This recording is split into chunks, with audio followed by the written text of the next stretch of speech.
अस्सलाम वालेकुम। कैसे हैं आप सब? मैं उम्मीद करती हूँ आप सब ठीक होंगे, खैरियत से होंगे। नावल पढ़े थे हम गाज़ी ये तेरे पूरी स्टार बंदे। इसकी राइटर हैं बिस्मा इजाज़। तो आज हम इसके एपिसोड 21 का आगाज़ करते हैं। वो महतात कदमों से इधर उधर देखते जा रहे थे। ये दीवार एक ऐसा था जहाँ पकड़े जाने का खौफ हर लम्हा साथ था। मतलूबा मुकाम पर पहुंचकर वो रुक गई। ये एक वीरान सी जगह थी जहां कूड़ा करकट और गलाजत के ढेर पड़े हुए थे। 10 मिनट बाद ही एक शख्स इधर आता दिखाई दिया। सिकंदर के करीब पहुंचकर इसने कोड वर्ड्स बोले तो इनको यकीन हो गया कि यही एजेंट गोल्ड है। इन्होंने भी जवाबी कोड बोलकर इसकी तसल्ली करवाई। एजेंट्स को इजाज़त नहीं होती कि वो अपना नाम और शनाख्त बताएं, इसीलिए फ़र्ज़ी नामों से आपस में मिलते हैं और काम करते हैं। वो 30 से 32 साल का एक कमज़ोर जिसामत वाला शख्स था जिसने सर पे कैप और मुंह पर मफरल लपेटा हुआ था। सिकंदर ने भी कुछ इसी तरह से अपनी पहचान छुपाई हुई थी। ऐसा ज़ाहरी हुलिया इनके पेशे का तकाजा था। कोर्स के तबादले के बाद एजेंट गोल्ड ने तशवीश से बताने लगा, 3 दिन बाद यहाँ से 2 मज़ीद रा के एजेंट्स पाकिस्तान भेजे जा रहे हैं जो वहाँ पहले से ही मौजूद एजेंट्स के साथ मिलकर अपना मंसूबा पूरा करेंगे। कैसा मंसूबा? सिकंदर ने चूम कर पूछा। गंदगी के ढेरों से उठता ताफुन वहाँ खड़े होना मुहाल कर रहा था। कोई आम शख्स होता तो अब तक इस नाकाबिले बर्दाश्त बू से बाहर निकल चुका होता, मगर ISI भी अगर इतनी नाजुक होती तो कभी भी कूड़े क्रिकेट के ढेर पे ड्यूटी देते कैप्टन कदीर कलबोहन जैसे एजेंटों को ना पकड़ पाते। ऐसी और बहुत सी दास्तानें हैं कि पाक स्पाई मिशन की खातिर फ़कीर बना हुआ है और इसकी सगी माँ तक पहचान नहीं पाती। कहीं वो कड़ी दोपहर में ख्वांचा फरोश बना है तो कहीं वो हम में ही हंसता बोलता एक आम सा शहरी। कहीं वो हाथ में झाड़ू पकड़े दुश्मनों के अंदर घुस के सफाई कर रहा है तो कहीं दियार गैर में अपने वतन के सलामती की खातिर मुख्तलिफ भेस अपनाए हुए मारखोर कभी छुपता नहीं है, मगर इसे कोई ढूंढ भी नहीं सकता। वो हर जगह है, हर रूप में। वो करतारपुर बॉर्डर पर हमले का मंसूबा बना रहे हैं। इस पे 3 महीने से काम चल रहा है और अब 2 या 3 माह बाद वो इस पे अमल करेंगे। एजेंट गोल्ड ने कुछ मुड़े तेड़े कागजात अपनी जेब से निकाले और सिकंदर के हवाले किए। ये कुछ लोकेशंस हैं जहां कराची में वो मौजूद हो सकते हैं। 3 दिन बाद वो 2 एजेंट्स यहां से रवाना हो जाएंगे। इनके नाम और कोड्स समेत हर तफसील मैंने इन कागजात पर लिखी हुई है। मैं ये खुद नहीं भेज सकता था। इनको मुझ पे शक होने लगा है। मेरा कंप्यूटर सिस्टम और मोबाइल हैक किया जा रहा है और पीछा भी किया जा रहा है, इसलिए आपको यहाँ भेजा गया है। अब अगले मामलात आपको संभालने होंगे और हाँ, अगली मुलाकात आखिरी होगी और रब्ता मैं खुद करूँगा। ठीक है। सिकंदर ने सर हिलाते हुए कोट की अंदरूनी जेब में वो कागजात डाले। एजेंट गोल्ड तेज़ कदम उठाता वहाँ से चला गया। 10 मिनट बाद के वक्फे से वो भी वहाँ से निकल गए। करतारपुर बॉर्डर पाकिस्तान के ज़िला नारोवाल की तहसील शकरगढ़ में है, जबकि इंडिया में ये बॉर्डर गुरदासपुर के इलाके में है। ये बॉर्डर अमन व अमान के हवाले से पाकिस्तान का नाम दुनिया में रोशन कर रहा है, क्योंकि इंडिया से सिख ज़ायरीन इसी बॉर्डर के गेट को क्रॉस करके पाकिस्तान की हदूद में कदम रखते हैं, जहां इनका गुरुद्वार है। कुछ वक्त पहले की खबरों के मुताबिक भारत की खुफिया एजेंसी रा ने इसी बॉर्डर पर हमले का मंसूबा बनाया था, जिसे ISI ने नाकाम बना दिया। अगले दिन दुआ के टेस्ट होने थे। सुबह ही सुबह नर्स निदा की मदद से वो तैयार हो गई थी। नाश्ता भी इसने अकेले किया। तकरीबन 9 बजे सिकंदर इसके कमरे में आए और इसे लेकर अस्पताल के लिए रवाना हो गए। डॉक्टर नबीहा के कैबिन में बैठे इनको 15 मिनट हो चुके थे, मगर वो अभी तक मसरूफ़ थी। 20 मिनट के इंतज़ार के बाद वो आई तो इनको देखकर माज़रत ख्वाहाना अंदाज में बोली, "I'm sorry, मुझे एक एमरजेंसी केस को देखना पड़ गया।" इट्स ओके, दुआ ने मुस्कुरा के कहा। गीती, आप बहुत क्यूट है। मैं चाहूँगी कि बहुत जल्द आप अपने पैरों पर खड़ी हो जाएं। डॉक्टर नबीहा को ये भोली भाली मासूम सी गीती बहुत अच्छी लगी थी। Thank you doctor. वो फिर से मुस्कुराई। सबसे पहले तो आपके टेस्ट होंगे, फिर ही बाकायदा ट्रीटमेंट शुरू करेंगे। कहते हुए डॉक्टर नबीहा ने मेज़ पर रखे टेलीफोन को उठाया। डॉक्टर आयशा को भेजें, एक पेशेंट के टेस्ट लेने हैं। रिसीवर रखकर वो मुड़ी तो दोनों बाप बेटे के चेहरे पर छाई हैरानी भांप गई।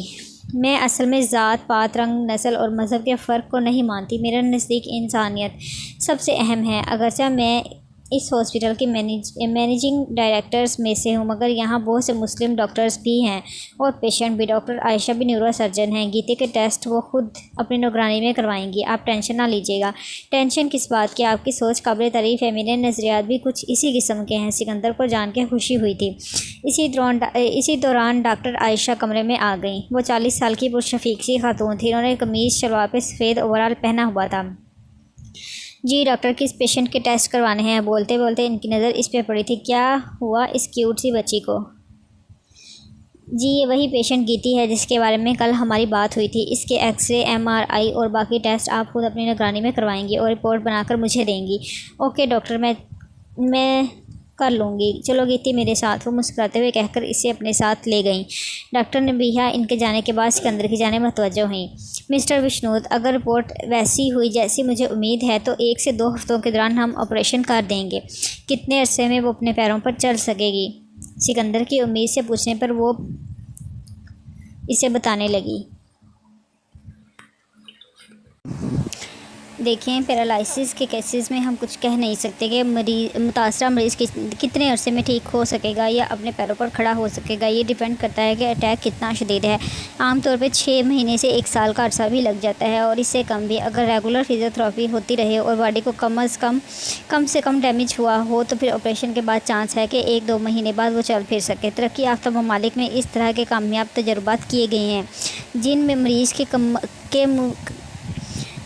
मरीज़ की कमर के मुतासरा हिस्से में इलेक्ट्रिकल डिवाइस फिट की जाती है जो दिमाग से सिग्नल लेकर टांगों में सेंसेशन पैदा करती है और रफ्ता रफ्ता वो अपने पैरों पर खड़ा हो जाता है। जहाँ तक गीती की बात है, मेरा ख्याल है कि ऑपरेशन के बाद वो ठीक हो जाएगी क्योंकि इसकी विल पावर बहुत स्ट्रॉन्ग है। जबकि ऐसी उम्र में कोई जानलेवा बीमारी लग जाए तो बच्चे मायूसी से ही मर जाते हैं। डॉक्टर नबीहा की आंखों में नमी उभरी थी और वो अपने आप को संभालते हुए गोया हुई। 3 से 4 घंटे में टेस्ट हो जाएंगे, तब तक आप वेटिंग रूम में इंतज़ार कर लें चाहें तो। वो उठते हुए बोली तो सिकंदर भी खड़े हो गए। नहीं, होटल पास है, मैं 4 घंटे बाद आकर इसे पिक कर लूँगा, आप इसे बता दीजिएगा। Okay as you wish. वो शाने चकाते हुए कैबिन से बाहर चली गई तो सिकंदर भी इसके पीछे पीछे बाहर निकल गए। अभी बहुत से ज़रूरी काम होने वाले थे। 4 घंटे बैठकर वो इंतज़ार नहीं कर सकते थे। टेस्ट करवाने के बाद वो वेटिंग रूम में आकर सिकंदर का इंतज़ार करने लगी। वहाँ तरह तरह के लोग बैठे थे जो अजीब नज़रों से इसे देख रहे थे। तंग आकर वो खुद ही व्हील चेयर धकेलती वेटिंग रूम से बाहर निकल गई। न्यूरो डिपार्टमेंट की जानिब बने लाउंज में जाने के इरादे से वो जा रही थी जब इसने सोनिया को देखा। वो कल की तरह फुटबॉल हाथ में पकड़े सामने से आ रही थी। हाय सोनिया, इसने दूर ही से हाथ हिलाया। वो लम्हे भर को टटकी से देखा, आंखों में शनासाई की चमक उभरी। इसे याद आया कल इसी लड़की से थोड़ी बहुत बातचीत हुई थी। वो इसकी जानिब बढ़ी और गर्मजोशी से पूछा, कैसी हो तुम सोनिया? मैं सुबह से तुम्हें ढूंढ रही थी मगर तुम मुझे कहीं नज़र नहीं आई। तुम मुझे ढूंढ रही थी? वो हैरानी से पूछने लगी। हाँ ना, तुम मुझे कल बहुत अच्छी लगी थी और मैंने तुम्हें फ्रेंड भी बना लिया था। क्या मैं तुम्हें अच्छी नहीं लगी? मासूमाना अंदाज में मासूमाना सवाल पूछा गया। सोनिया ने गौर से इसकी तरफ देखा। वो इसकी हम उम्र ही थी। मासूम सा चेहरा, इसकी बेतकल्लुफ़ी सोनिया को बहुत भाई थी। तुम मुझे अच्छी लगी हो लेकिन मुझे तुम्हारा नाम भूल गया। वो शर्मिंदगी से बोली। अरे कोई बात नहीं, मेरा नाम गीती है। अभी चलो हम किसी अच्छी सी जगह पे बैठ के बातें करते हैं। वैसे मैं तो पहले ही बैठी हुई हूँ, खड़ी तो तुम हो। वो कहकर अपनी बात का मज़ा लेकर खुद ही हंसने लगी। चलो बाहर लाउंज में चलते हैं। सोनिया के कहने पर वो बटन पुश करके व्हीलचेयर आगे बढ़ाने लगी। तुम्हें बुरा नहीं लगता कि सब तुम्हें इस तरह हमदर्दी से देख रहे हैं? सोनिया साथ साथ चलते हुए बोली तो दुआ हंसती। मैं पिछले 2 महीने से व्हीलचेयर पे हूँ तो अब आदत सी हो गई है। मैं पिछले 1 साल से कैंसर से लड़ रही हूँ मगर मुझे अभी तक आदत नहीं हुई। लाउंज में दाखिल होते वो थकी थकी सी बोली। इधर बैठो, मैं तुम्हें समझाती हूँ कि अपनी बीमारी को कैसे हराते हैं। इसका हाथ पकड़ के अपने सामने कुर्सी पर बिठाते हुए दुआ ने मुस्कुराते हुए कहा। वो चुपचाप बैठ गई। जब मैं इस तरह अपने पैरों से व्हीलचेयर पे आई थी ना तो शुरू में मैं बहुत चीखी चिल्लाई थी। फिर मुझे बाबा ने समझाया कि ऐसे नहीं जिया जाएगा, मुझे अपनी बीमारी को साथ लेकर चलना होगा।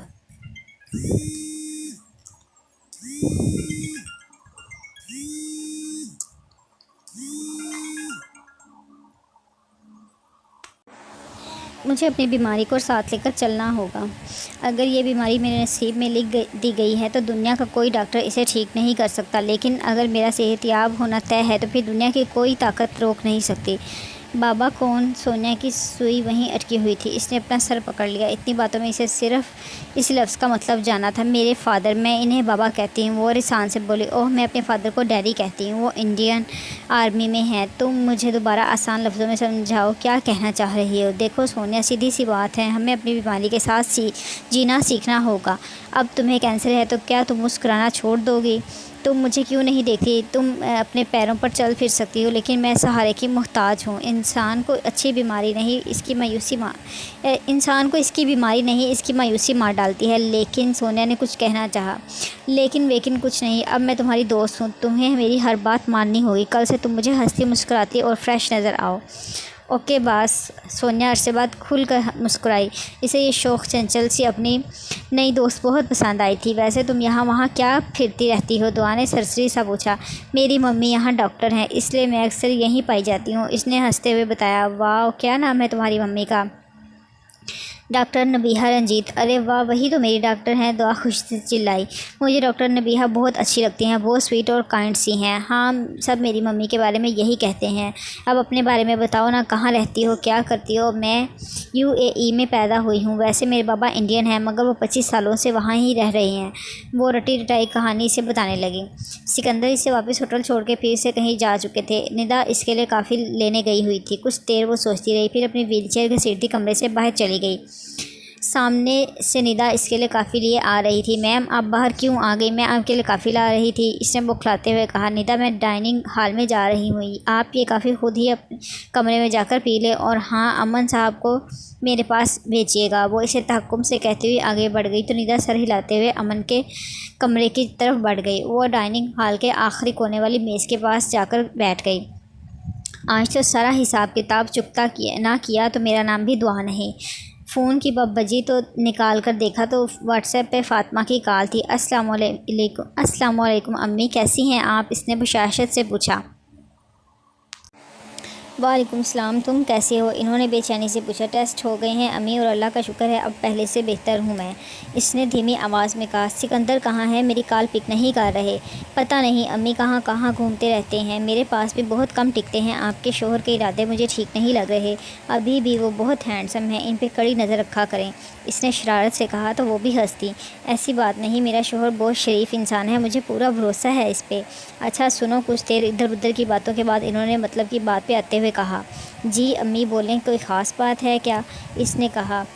इसने परेशानी से पूछा। दुआ में आन्या की वजह से बहुत परेशान हूँ, दिन ब दिन बदतमीज़ होती जा रही है। आधा दिन तो घर से बाहर रहती है और जब वापस आती है तो मोबाइल में घुसी रहती है। पता नहीं इसे क्या हो गया है, मुझसे तो कोई बात भी नहीं करी। तुम इसे कॉल करके पूछना कि मसला क्या है, तुम्हें ज़रूर बताएगी। ठीक है अम्मी, आप परेशान ना हो, मैं इसे समझाऊँगी, आप टेंशन ना लीजिएगा और अपना ख्याल रखिएगा। खुदा हाफिज़। इसने सामने आते अज़ीज़ को देखकर बात ख़त्म की।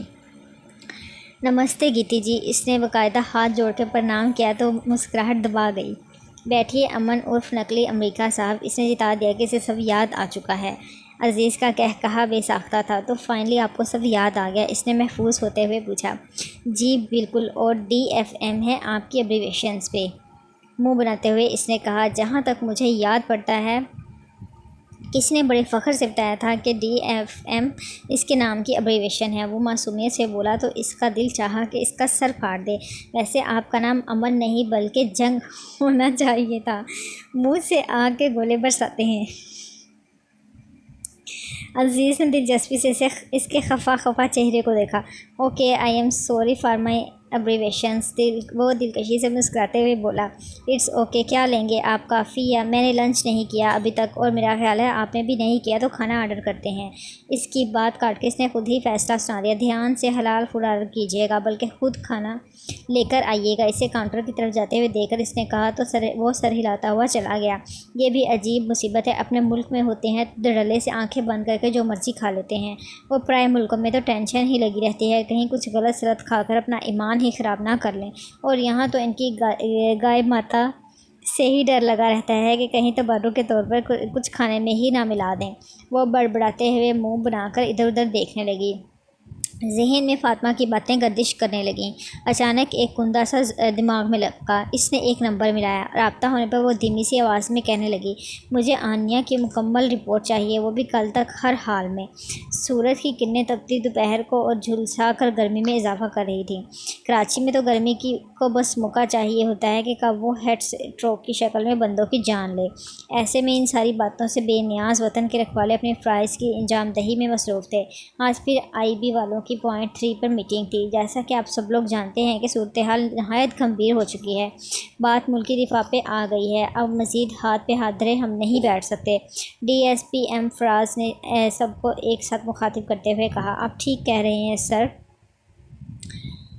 अब वाकई हतमी फ़ैसले का वक्त है। मज़ीद इंतज़ार दुश्मनों को मौका देने के मुतरादिफ है। अब हादी ने सर हिलाते हुए तायद की, उमर वलीद से तमाम इंफॉर्मेशन तुम निकलवा चुके हो। अब बस ये सोचकर वो राह का ठिकाना बताएगा। हम इसे मज़ीद ढील नहीं दे सकते और मेरा ज़ाती ख्याल भी यही है कि वो इतने पागल तो नहीं हैं कि अपने सहूलतकारों को अपना पता देते रहें। एम फराज ने उमर की तरफ देखते हुए पुरसोच अंदाज में कहा, जी सर, मेरा भी यही ख्याल है कि इस ड्रामे को वाइंड अप कर दिया जाए और मुजरिम को तहवील में लिया जाए। इसके सारे कॉन्टैक्ट्स, पार्टनर्स और इसके साथ असलहे की स्मगलिंग में जितने अफराद में मुलव्वस हैं, इन सब के बारे में हम मालूम कर चुके हैं। तो फिर देर किस बात की? अरीज ने सर हिलाते हुए इनके मौक़िफ़ की हिमायत की। लेकिन सर, फिर हम ये कैसे मालूम करेंगे कि राह के एजेंट्स कहाँ कहाँ पर मौजूद हैं? मलिहा ने परेशानी से सवाल पूछा। इसकी आप फिक्र ना करें, ISI सब संभाल लेगी। इनफैक्ट मेजर सिकंदर ने हेड क्वार्टर अब तक रिपोर्ट भी कर दी होगी। वो मुस्कुराते हुए बताने लगे तो सबके चेहरों पर इत्मीनान फैल गया। वाकई ISI सब संभाल सकती है। तो फिर उमर और अरीज, इस ड्रामे का अख्ताम एक शानदार और ज़बरदस्त परफॉर्मेंस के साथ होना चाहिए। हादी ने मशवरा दिया जिसे सब ने ही पसंद किया। सर के जाने के बाद तो उमर ने बाकायदा खड़े होकर ऐलान किया, so guys be ready for the wonderful end of this drama. Meeting के बाद हादी सबको खुदा हाफिज़ कहकर अकेला एक रेस्टोरेंट चलाया। इसे अभी एक बहुत ज़रूरी काम निपटाना था। वेटर को थोड़ी देर बाद ऑर्डर लाने का कहकर इसने किसी को कॉल मिलाई। अस्सलाम वालेकुम भाई, निम्रा ने चहकते हुए कहा। वालेकुम सलाम, कैसी हो निमी? वो इसे प्यार से निमी कहता था। मैं ठीक हूँ भाई, मगर अम्मी बहुत उदास रहती हैं आपके बगैर, हर वक्त आपको याद करती रहती हैं, इसने उदासी से बताया। अम्मी से कहना मैं बहुत जल्द आऊँगा, हादी ने कहा। फिर कुछ तक से सरसरी अंदाज में पूछने लगा, तुम सुनाओ क्या कर रही हो आजकल? अभी तक रिज़ल्ट तो आया नहीं होगा? जी भाई, रिज़ल्ट नहीं आया, लेकिन मैं फ़ारिग नहीं हूँ, कंप्यूटर कोर्सेज़ कर रही हूँ, निम्रा ने वजाहत दी। अच्छा तो ये बताओ, तुम तीनों दोस्तें एक ही इंस्टीट्यूट में कोर्स कर रही हो? इसने फिर से सरसरी सा सवाल किया, जिस पर निम्रा ने हैरत से मोबाइल को देखा। ये भाई को क्या हो गया है? इन्हें कब से मेरे दोस्तों में दिलचस्पी हो गई? नहीं भाई, सिर्फ मैं और सोनिया ही कंप्यूटर कोर्स कर रहे हैं। और आनिया, वो क्यों नहीं तुम लोगों के साथ? हादी के सवाल पर निम्रा को शदीद हैरत का झटका लगा। इसके मोहित भाई ने कभी इस किस्म के ज़ाती सवाल नहीं किए थे और वो अब इसकी दोस्त के बारे में पूछ रहा था। नहीं भाई, वो हमारे साथ नहीं, वो पता नहीं क्या कर रही है आजकल, मेरा तो इससे काफ़ी दिन हुए रब्ता ही ख़त्म है, वो उलझन से बताने लगी। लेकिन भाई, आप क्यों आन्या के बारे में पूछ रहे हैं? इससे पहले वो जवाब देता, इससे एक तस्वीर मौसूल हुई जिसे देखकर वो बुरी तरह चूक गया। निम्रा, मैं तुम्हें लोकेशन भेज रहा हूँ, जितनी जल्दी हो सके यहाँ पहुँचो, तुमसे बहुत ज़रूरी बात करनी है। लेकिन भाई, निम्रा ने कुछ कहना चाहा, लेकिन कॉल डिस्कनेक्ट हो चुकी थी। कॉल ख़त्म करके इसने फ़ौरन इस नंबर पर कॉल मिलाई जिससे अभी अभी एक तस्वीर मौसूल हुई थी। ये खबर पक्की है ना? राब्ता होने पर इसने बेचैनी से पूछा। थोड़ी देर तक दूसरी जानिब से बात सुनता रहा, फिर तशक्कुराना अंदाज में बोला, थैंक यू सो मच सहर, तुमने हमेशा मेरी मदद की। अभी भी मैंने सिर्फ तुम पे भरोसा किया है, नहीं तुम्हें मज़ीद कुछ करने की ज़रूरत नहीं, बाकी मैं संभाल लूँगा। ओके, खुदा हाफिज़। कॉल बंद करके वो एक मरतबा फिर से इस तस्वीर को देखने लगा। वक्त गुजारे की खातिर कोल्ड ड्रिंक ऑर्डर करके पीने लगा। 20 मिनट बाद निम्रा की तशरीफ़ आवरी हुई थी। क्या बात है भाई, आपने इस तरह अचानक क्यों बुला लिया? वो बैठकर परेशानी से बोली, निम्रा, मैं जो भी पूछूंगा मुझे सच सच जवाब देना, ठीक है भाई? तुम्हारी दोस्त आन्या क्या किसी को पसंद करती है? बगैर किसी तमहीद के इसने पूछा। निम्रा को इस सवाल की हरगिज़ भी उम्मीद नहीं थी। वो हैरान होने के साथ साथ परेशान भी हो गई थी कि भाई को कैसे पता चला। सॉरी टू से, मगर आपको अपनी दोस्त के बारे में कुछ नहीं बता सकती, क्योंकि वो इसका पर्सनल मैटर है, वो किसी को पसंद करे या ना करे। लेकिन आप क्यों सवाल कर रहे हैं? निम्रा ने अपनी हैरानी छुपाते हुए सख्ती से मना किया कि वो कुछ नहीं बताएगी। पर्सनल? वो इस्तेहज़ाइया अंदाज में हंसा था। पर्सनल मैटर जब पब्लिक हो जाए तो हर कोई सवाल करने का इख्तियार रख सकता है। मुझे पता है तुम दोस्ती की देवी इस तरह कुछ नहीं बताओगी, इसलिए सबूत के साथ बात करते हैं। ये तस्वीरें देखो। इसने मोबाइल स्क्रीन इसके सामने की। एक तस्वीर में आन्या वली के साथ कैफेटेरिया में बैठी हुई लंच कर रही थी। इसने अगली तस्वीर दिखाई जिसमें वो वली की गाड़ी में बैठ रही थी। निम्रा का तो शर्मिंदगी के मारे बुरा हाल था। इसे लग रहा था जैसे इसकी बेइज्जती हो रही है। इसने तो हमेशा आन्या को वली से दूर रहने का कहा था। बाद में आन्या ने भी तो यही कहा था कि वो वली से अब कोई बात नहीं करेगी। तो ये सब क्या था? वो माऊफ होते दिमाग के साथ सोच रही थी। आन्या के साथ ये शख्स कौन है और क्यों है? अब मुझे तुम बताओगे। मैं नहीं चाहता वो किसी गलत रास्ते पर बहुत आगे चली जाए। अगर तुम चाहती हो कि तुम्हारी दोस्त शिकार होने से बच जाए तो तुम्हें मेरी बात माननी होगी और मुझे शुरू से सारी बात बतानी होगी। वो नरमी से इसे समझा रहा था। निम्रा ने इस बात में सर हिलाया। ये सर वली हैं, हमारे इंग्लिश टीचर। वो इसे बताने लगी कि कब, कैसे और कहाँ से ये सारी कहानी शुरू हुई थी। वो इस वक्त सोनिया के साथ अस्पताल की कैंटीन में मौजूद थी। गीती, तुम्हें पता है आज मम्मी और डैडी मुझसे बहुत खुश हुए थे जब मैं यूँ खुशी खुशी तैयार होकर हॉस्पिटल आ रही थी, क्योंकि मैंने अपना ख्याल रखना बिल्कुल छोड़ दिया था। सोनिया पुरजोश अंदाज में इसे बता रही थी। वो रेड कलर की पैंट शर्ट में मलबूस थी। हल्के हल्के मेकअप के साथ वो वाकई फ्रेश नज़र आ रही थी। दुआ ने मुस्कुराते हुए इसकी बात सुनी। शायद तुम्हें शायद पता नहीं गीती, मेरे डैडी कर्नल हैं। इनके पास घर के लिए इतना वक्त नहीं होता, मगर वो मुझसे बहुत प्यार करते हैं। मुझसे पूछ रहे थे कि मुझ में ये चेंजिंग कैसे आई, तो मैंने बताया कि मेरी एक बहुत स्वीट सी फ्रेंड की वजह से। वो इसकी बातें सुनते सुनते चौंक गई। क्या तुमने इन्हें मेरे बारे में बता दिया? हाँ, मैंने कहा कि गीती की वजह से ही मैं अब खुश रहने लगी हूँ। इनफैक्ट मम्मी भी तुम्हारी बहुत तारीफ़ कर रही थी कि गीती बहुत क्यूट है, स्वीट है और बहुत अच्छी है। और तुम्हें पता है ये सब सुनकर डैडी ने क्या कहा? क्या कहा? इसने सरसरी अंदाज में पूछा। डैडी ने कहा कि मैं तुम्हें नेक्स्ट वीक अपने बर्थडे पे अपने घर इन्वाइट करूँ। वो तुमसे मिलना चाहते हैं। नहीं सोनिया, मैं यूँ कैसे तुम्हारे घर आ सकती हूँ? अच्छा नहीं लगता ना। वैसे भी कर्नल हैं, ये ना समझे कि मैं कोई फेवर लेने की कोशिश कर रही हूँ। इसने मासूमाना अंदाज़ अपनाया। वही अंदाज़ का अगला मिनट समाजत करके मनाए। ऐसी कोई बात नहीं की थी। तुम मेरी फ्रेंड हो, जब मेरे बाकी फ्रेंड्स भी आ सकते हैं तो तुम क्यों नहीं? लेकिन सोनिया, लेकिन वेकिन कुछ नहीं। मम्मी तुम्हें खुद काट देंगी। देखो इनको कैसे, देखती हूँ इनको कैसे मना करोगी तुम। Sonia, this is not fair. तुम जानती हो मैं डॉक्टर नबीहा को मना नहीं कर सकती। वो न रूठे अंदाज में बोली। हाँ हाँ, इसीलिए मैंने मम्मी को कहा था कि आप खुद गीती को इन्वाइट कीजिएगा। सोनिया हंसते हुए बोली। अब नेक्स्ट टाइम तुम मुझसे मिलने मेरे होटल आओगी, फिर वहाँ से हम घूमने फिरने जाएंगे, खूब सारा मज़ा करेंगे। मेरे डैडी के पास तो मेरे लिए टाइम ही नहीं होता। वो असल में अपना बिजनेस फाइंड अप करके इंडिया में शिफ्ट होने का सोच रहे हैं, इसीलिए बिज़ी रहते हैं। वाह, इसका मतलब है तुम हमेशा के लिए इंडिया शिफ्ट हो जाओगी? सोनिया खुशी से चिल्लाई। हाँ, लग तो ऐसा ही रहा है। वो शाने चुकाते हुए बेनियाजी से बोली। चलो ठीक है, फिर मिलेंगे। अभी मेरी डॉक्टर से अपॉइंटमेंट है। सोनिया हाथ हिलाते हुए चली गई। वो इसके जाने के बाद वहीं बैठी रही। फिर अजीज़ को कॉल की ताकि वो पिक करने आ जाए, मगर इसने कॉल रिसीव नहीं की। लगता है मसूफ़ अभी अपने बास की तरह कहीं मसरूफ़ हैं। बेदिली से सोचते इसने मोबाइल बैग में रखना चाहा कि वो बज उठा। एक तस्वीरी मैसेज मौसूल हुआ था जिसे देखकर इसकी आंखें फटी की फटी रह गईं। कुछ देर तक वो देखती रही, जैसे यकीन करने की कोशिश कर रही हो कि जो वो देख रही है वही सच है। 10 मिनट के वक्फे के बाद इसने खुद पे काबू पाकर हादी को कॉल मिलाई। माहीन मैडम, आप ठीक तो हैं ना? इसने कॉल उठाते ही कहा था। हाँ, मैं ठीक हूँ, मुझे क्या होना है? वो अंदर की घुटन को छिपाते ज़ोर से हंसी। नहीं, मैं जानता हूँ कि आप ठीक नहीं हैं, वो तरदीद करते हुए बोला। आन्या आपकी छोटी बहन नहीं, आपकी जान है इसमें। आप इसके बारे में ये सब जानकर बिल्कुल भी ठीक नहीं। वो भी इख्तियार फूट फूट कर रो दी। वो मेरी बहन नहीं, मेरा सब कुछ है। ऐसे कैसे वो गलत रास्तों पर जा सकती है? मैं तो इसको हर वक्त समझाती रहती थी, फिर कैसे गाफिल हो गई इससे। अम्मी को पता चला तो वो टूट जाएंगी। सारी उम्र उन्होंने हमारी अच्छी तरबियत में गुजार दी है, वो तो जीते जी मर जाएंगी। वो अभी कम उम्र है, नादान है, अभी भी वक्त है, वो इन सारे चक्रों से निकल सकती है। आप इसे समझाइएगा, वो समझ जाएगी। वो इसे तसल्ली देते हुए बोला। यकीनन इसी आदमी ने इसे वर्गलाया होगा। आप फिक्र ना करें, मैं इसकी अच्छे से खबर लूँगा। लड़कियाँ इतनी नासमझ नहीं होती कि किसी के वर्गलाने में आ जाएं। इन्हें सब समझ होती है कि कौन अच्छा है या बुरा। वो जानबूझकर लड़कों के चुंगल में फंसती हैं। वो मेरी बहन है तो मैं इससे मार्जिन नहीं दे सकती कि इसे वर्गलाया गया है। वो अपने आप को संभालते हुए बोली। इसे आन्या से हरगिज़ भी ये उम्मीद नहीं थी। मोहब्बत में इतनी अकल नहीं होती कि वो लड़कियों को समझाए कि गलत तरीके से बनने वाले ताल्लुक़ कभी तकमील तक नहीं पहुंचते। मोहब्बत कहाँ सोचती है कि कोई किसी के काबिल है या नहीं। सारी बातें सारी समझे मफलूज कर देती है। वो बस सोच सका, कहने की हिम्मत ना हुई। वो दुआ की किसी बात से इख्तलाफ कर ही नहीं सकता था। हादी, मुझे डिटेल से सारी बात बताओ ताकि मुझे फ़ैसला करने में आसानी हो कि कसूर किसका है। वो अब अपने हवासों में थी। वो बैठकर रोने वालों में से नहीं थी। इसे अब फैसला करना था कि वो क्या करे। हादी निम्रा से हासिल करदा तफसील बताने लगा। तुम्हें लगता है कि वो शख्स वैसा है जैसा निम्रा ने बताया है? सारी बात सुनने के बाद इसने पुरख्याल अंदाज में कहा। मतलब? वो बुरी तरह चौंका। मतलब ये कि ज़रूरी नहीं जो जैसा नज़र आ रहा हो असल में भी वैसा हो। हम दूसरों की मालूमात पे इन्हिसार नहीं कर सकते। तुम खुद इसके बारे में सब पता करो। आप ठीक कह रही हैं, बस ये वलीद वाला मसला ख़त्म हो जाए तो फिर मैं ख़ुद सारी मालूमात इकट्ठी करूँगा, वो ताबेदारी से बोला। सॉरी, मैं इस बारे में पूछना ही भूल गई। बताओ कहाँ तक पहुँचा वो मामला? इसने दामद से पूछा। बस 3 दिन बाद दी एंड हो जाएगा, सारा प्लान रेडी है। अल्बर्टो और मरीना भी फुल फार्म है, इंशाल्लाह सब अच्छा होगा। वैसे इन दोनों को ये नाम कहाँ से मिल गए?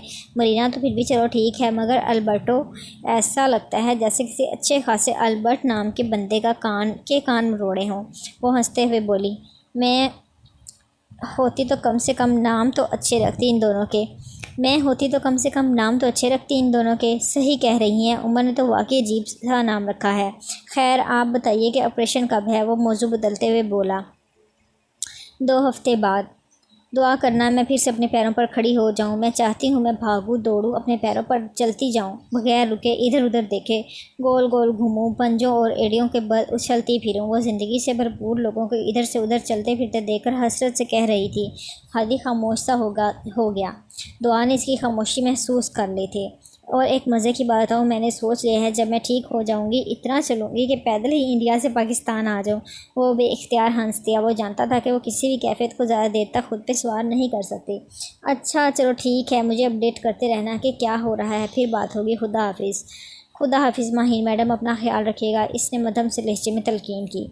फ़ोन बंद करके वहीं मेज़ पर रखकर वो सोचों में डूब गई। कुछ देर बाद इसने दोबारा फ़ोन उठा लिया। अस्सलाम वालेकुम मम्मी, कैसी हैं आप?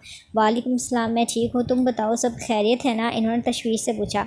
जी सब खैरियत है, आप मेरी आन्या से बात करवा दें, वो मेरी कॉल नहीं उठा रही। आन्या तो अभी इंस्टीट्यूट में होगी, क्या ख़ास बात करनी है इससे? उफ़ मम्मी, खुद ही तो कहा था आपने आन्या को समझाऊँ, इसलिए बात करना चाह रही थी, वो झिझला कर बोली।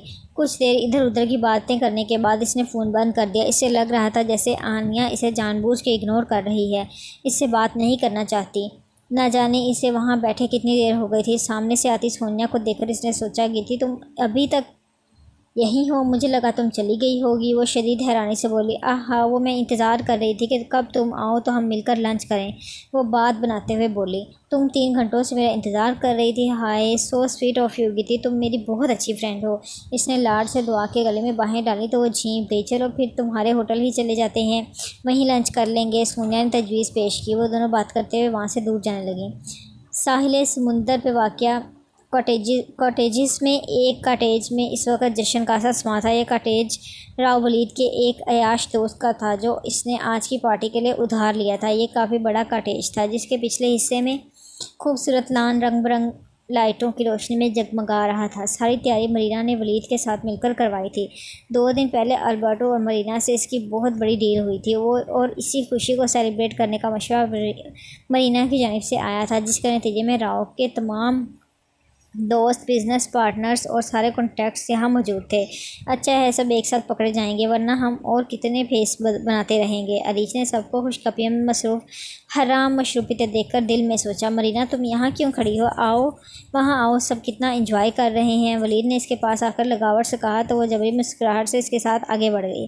उमर और अलीज ने ब्लूटूथ डिवाइस कानों में लगा रखी थी। ये तुम किस खुशी में इसके साथ घूम रही हो? बड़े पर निकल रहे हैं तुम्हारे, सच में अपने आप को मरीना समझने लगी हो? वो इसके कानों में चीखा। वो चलते चलते रुकी, पलट कर पीछे देखा। वो रेलिंग के साथ टेक लगाई से गुस्से से घूर रहा था। तुम्हें क्या मसला है? अपने साथ चिपकी वो डाइन तुम्हें नज़र आ रही है? वो दबे दबे लहजे में गुर्राई। उमर ने बेख्तियार पर साथ खड़ी इस डाइन की तरफ देखा। मेकअप से लदे चेहरे के साथ नामुनासिब लिबास पहने वो औरत नुमा लड़की वलीद की पार्टनर थी जो लड़कियों की स्मगलिंग करती थी। वो वाकई इसके साथ खड़ी इसको मतवज्जो करने की कोशिश कर रही थी। वो रस्मी मुस्कुराहट इसकी तरफ उछालता हुआ बोला, क्या मुसीबत है? वो झिल्लाकर फिर से इसके कानों में बोला, हाँ पता है सब, मेरे सामने से मुसीबत कह रहे हो, वरना दिल में तो लड्डू क्या सारी मिठाइयाँ फूट रही होंगी। वो बज़ाहिर सबसे हेलो हाय करती इस पर गुस्सा हुई। अच्छा छोड़ो ये सब बातें, मिनशा साहब अभी तक क्यों नहीं आए? इसने काम की बात पूछी। मिनशा भाई बलूचिस्तान में दहशतगर्दी का बड़ा ज़रिया था, अभी तक सिर्फ इसका इंतज़ार हो रहा था क्योंकि वो बहुत कम मंजर आम पर आता था। वलीद राव इनकी सोच से कहीं ज़्यादा आगे था। मुल्क में बढ़ते जराइम की 50% ज़िम्मेदारी इसने ली हुई थी, जिसे वो अपनी सहूलतकारों के ज़रिए बखूबी निभा रहा था। थोड़े इंतज़ार के बाद वो भी चला आया, जिसके इंतज़ार में सब हलकान हो रहे थे। 40 साल का तवाना मर्द और चेहरे पर छाई सफाकी। अलीजा ने इसे देखकर बेइख्तियार झुरझुरी ली। सर, वो आ चुका है। हमारे मतलूबा सारे मुजरिम आ चुके हैं। मेरा ख्याल है कि छापा मार दिया जाए। यह मुनासिब वक्त है। जैसे मैं सिग्नल दूँ आप लोग अटैक कर दीजिएगा। उमर सबसे ज़रा दूर हट के बात कर रहा था। नज़रें हनूस अरीज पे थीं, जो तितली की माने इधर उधर मंडला रही थी। इसको तो मैं बाद में पूछूंगा, वो गुस्से से बढ़ते हुए इसने सोचा। वो आगे बढ़ता कि राव और मंशा की बातें सुन सके। राव, मैं बस तुम्हारे लिए यहाँ आया हूँ, वरना तुम जानते हो कि अमूमन अपने इलाके से बाहर निकलना पसंद नहीं करता। मंशा नखुवत से कह रहा था। ये तो आपकी नवाजिश है मंशा भाई। वलीद ने खुश आमदाना अंदाज इख्तियार किया। इनसे मिलिए, ये हैं अल्बर्टो। इससे मेरी सारी डील्स होती हैं आजकल। बहुत कमाल बंदा है ये। वलीद के कहने पर मंशा ने गहरी नज़रों से करीब आके खड़े हुए उमर का जायज़ा लिया। हाय मिस्टर मंशा। अल्बर्टो ने मुसाफे के लिए हाथ बढ़ाया, जो इसने थाम लिया। खुशी हुई कि हम पहली बार मिल रहे हैं, मंशा भारी आवाज़ में बोला। और आखिरी बार भी। उमर की ज़ुबान फिसली। मेरा मतलब है आप तो बहुत कम नज़र आते हैं, और हम भी शायद कुछ दिनों तक अपने मुल्क लौट जाएं। इसने जल्दी से बात संभाली थी। मैं ज़रा एक कॉल कर लूँ, मंशा कहते हुए इनसे दूर हट गया। जो जो जी ये जो राव के नए साथी हैं ना, इनको अभी उठाओ। इनको ऐसे राव ने असले की खेप देने से इनकार किया था ना, अब देखो इनके साथ क्या करता हूँ। और सुनो, काम खामोशी और राजदारी से होना चाहिए, किसी को कानो कान खबर ना हो। उमर भी वहाँ से हटकर रीछ की तरफ जाने लगा।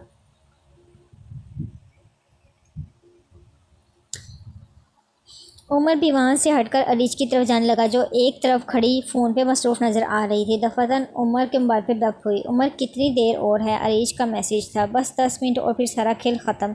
इसने जवाबी मैसेज किया। उमर कटेज की जानिब पीछे हिस्से की जानिब चला गया ताकि पूछे कि वो कहाँ है। अचानक किसी ने पीछे से इसके मुँह पर कुछ ज़ोर से मारा। इसका सर घूम के रह गया। वो मुश्किल मुड़ के देखा तो 2 आदमी खड़े थे, जिनमें से एक के हाथ में हाकी थी, जिसे इसने उमर के सर पे रसीद किया था। इससे पहले वो दूसरा वार करता, किसी ने पिस्तौल इन दोनों पर तान दी। खबरदार, ज़रा सा भी हिले तो शूट कर दूंगी। ये अरीज थी, जो 2 मशकूक अफराद को उमर के पीछे जाता देखकर यहाँ आई थी। कौन हो तुम लोग? जल्दी बताओ, वरना ये सारी गोलियां तुम दोनों पे चला दूंगी, अरीश ने धमकी दी। उमर इतनी देर में खुद को संभाल चुका था। जल्दी से आगे बढ़ा और वही हाकी इस शख्स की टांगों पर ज़ोर से मारी। इनकी चीखें निकल गईं, मगर म्यूज़िक की तेज़ आवाज़ ने मामला दबा लिया। बताओ, कहते हुए इसने फिर से मारने के लिए हाकी उठाई। हमें मंशा भाई ने कहा था कि आप दोनों को उठाकर अपने अड्डे पर ले जाएं, दूसरे ने जल्दी से कहा।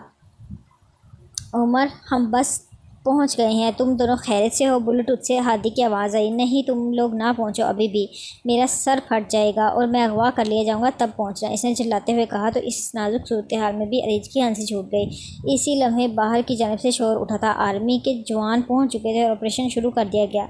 शोरगुल, हंगामा और भागदौड़ शुरू हो चुकी थी। उमर इन दोनों को भी धकेलते हुए बाहर ले गया, जहाँ सबको गिरफ्तार किया जा रहा था। हादी उमर को ढूंढता हुआ इधर उधर देख रहा था, जब वो और अरीज नजर आए, जिन्होंने 2 लोगों पर पिस्तौल तान रखी थी। इसने अपने साथ आर्मी के जानों को इशारा किया तो वो आगे बढ़कर इनको भी गिरफ्तार करने लगे। सबको गिरफ्तार करने के बाद ले जाने लगे तो पुलिस शोर मचाने लगा। ये अल्बर्टो और मरीना, ये भी मेरे साथी हैं, इनको भी गिरफ्तार करो, ये दोनों भी मेरे साथ मुलविस हैं, पकड़ो इनको। वो हैसियानी अंदाज में चिल्ला रहा था। अल्बर्टो और मरीना 2 कदम आगे बढ़े। वलीद राव, मुझसे मिलिए, मैं हूँ inspector Umar Ishaq from Intelligence Bureau of Pakistan, इसने अपनी नकली दाढ़ी मूंछें उतारते हुए कहा। और मैं हूँ इंस्पेक्टर अरीज हयात उर्फ मरीना। तुमसे मिलकर खुशी हुई राव, उम्मीद है फिर जेल में मिलेंगे। वो खुश इखलाकी से अपना तारुफ करवाने लगी। बाय बाय राव, उमर और अरीज एक साथ बोले। तुम लोगों ने मुझे धोखा दिया, मैं छोड़ूंगा नहीं तुम दोनों को। एक दफ़ा बाहर निकलने दो मुझे, मैं अपना बदला लूँगा तुम लोगों से। वो बेइंतहा हैरान था कि इस जैसे घाघ बंदे को भी धोखा हो गया। ज़रूरत से ज़्यादा खुद एतमादी इंसान को अक्सर डबो देती है, और वैसे भी मुजरिमों पर जब घेरा तंग हो जाए तो फिर इनका यौम हिसाब बहुत जल्द आ जाता है। आखिर एक कामयाब ड्रामे का दिलचस्प इख्तिताम हुआ था। चलें जी, अब तक के लिए इतना ही। अपना ख्याल रखिएगा, दुआ में याद रखिएगा। अल्लाह हाफिज़।